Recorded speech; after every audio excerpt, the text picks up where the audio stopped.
Hello everyone, welcome back to this channel. In this video, I'm going to show you how to add 3D space transition on CapCut apps. Now let's get started. First, after you open your CapCut apps and add the video that you want to edit, in here I want to add three videos.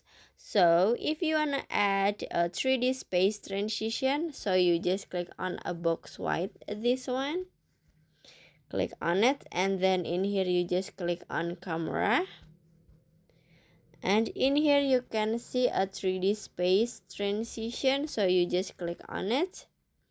And in here you can set the duration for transition, just swipe left or right like this.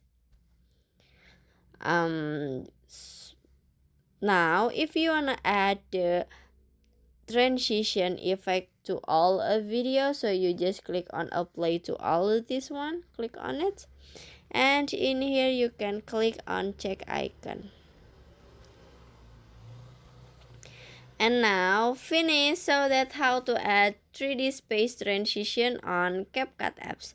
I hope you found this video to be helpful. If you enjoy with the content, please consider like, comment, and subscribe down below. Bye bye.